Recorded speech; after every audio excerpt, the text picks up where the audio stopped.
Hi guys, welcome to Millennial Movie Fan Channel. My name's Tyler. Today's retro review is going to be for a movie that is one of my favorite Christmas movies of all time, 8 Crazy Nights. If you guys are new to the channel, make sure you give me a thumbs up down below and hit subscribe and the little notification bell. That way you get alerts to when I post a new video. Sometimes they don't drop in your sub box. This just gives you an alert like, hey, there's a new Millennial Movie Fan video. And also share this video around to all your friends and family on Facebook, Twitter, and all the different social media outlets. That really helps out the channel, helps us grow, and helps get more people in here talking movies with us, commenting on all the social medias, and in the comment section down below. This animated movie stars Adam Sandler, and of course he brings along a lot of his usual stable of actors that he has, all his buddies on all the movies. They lend their voices to some of these characters in this film. And the premise of this movie is that Davey, Adam Sandler's character, lost his family when he was younger in a tragic accident, and he kind of becomes a jerk. On the verge of doing jail time for all his obscene things that he's gotten himself into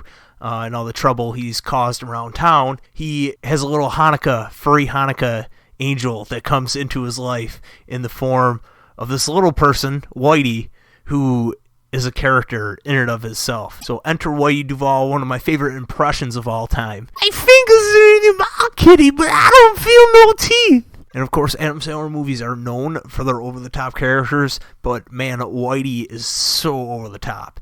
And because it's an animated movie, it works. He is certainly that. He is extremely hairy. He has an imaginary wife. He has lopsided feet. He has a twin sister that looks like an owl and is bald, and she has the corresponding feet to his, corresponding lopsided feet, the matching pair. And those characters are pretty charming and endearing and not too over the top where they don't work because it's an animated film and they get away with it. But if this were live action, it'd be like, what the hell is going on? Like most of the Adam Sandler movies, this movie ends with the main character growing from his experiences throughout the movie and getting the girl at the end. This is a story set around Christmas time and Hanukkah time and around the holidays, and it definitely embodies a lot of the spirit of the holidays, but it's not necessary to the plot of this movie, and I believe that the story is good enough on its own that it wouldn't need that, but the fact that it encompasses both of those, a good story and the cheerfulness and stuff that the holidays bring as a backdrop, makes it super rewatchable around the holidays for me, but also just in general. I love this movie. And this movie is ripe with literal poop jokes, but the humor really lands, and I think it's very effective. It's quotable and rewatchable, and I love all the reoccurring characters that are just ridiculous caricatures. There's the restaurant owner, the Asian restaurant owner, that's played by Rob Schneider, the You Can Do It guy. And he's doing a stereotypical Asian accent that's pretty bad, but the character is funny, and the jokes that they have on that character and in the scenes that that character's in are really funny. They also have the homeless guy that's like a crackhead, and he has one of my favorite quotes of all time. He's like, I may be dirty and smelly, but in the dark, I'm just smelly. And I like to reference that in my own life, just being a goofball. But these characters come in and out. There's a guy played by John Lovitz that has a hook for a hand. And they ask him if he ever wiped his butt with the wrong hand, meaning the hook one. And these just characters are crazy over the top. There's a lady with 3 breasts, and they call her Mrs. Triple Nipple at one point.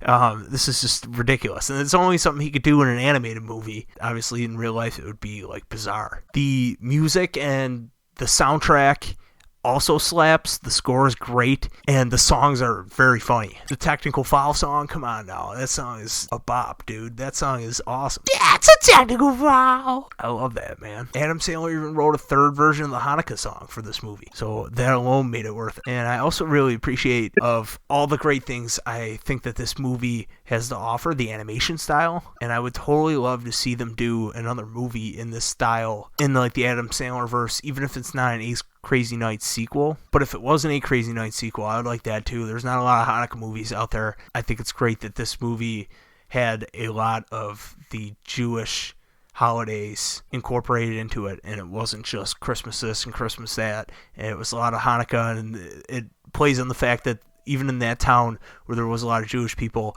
it was still like a minority thing, and they were like embarrassed when they had to be like, yay, Hanukkah at the meeting at the end, and it was just cool to have a Hanukkah movie. But that's my review for 8 Crazy Nights, guys. Let me know what you think about this animated Adam Sandler movie. I think this was the first animated review I've done, which is bizarre. But it's one of my favorite movies, so I wanted to make sure around this holiday season that I reviewed this one because I always watch it anyway, and I wanted to get this review out there for you guys. So give me a thumbs up if you like this video, if you like the movie. If you didn't like the movie, let me know down below what you didn't like about it, what you did like about it, and I am super active in the comment section there, so I will fire you off a response, and we can talk movies together, which is always exciting. But I will see you guys in the next review.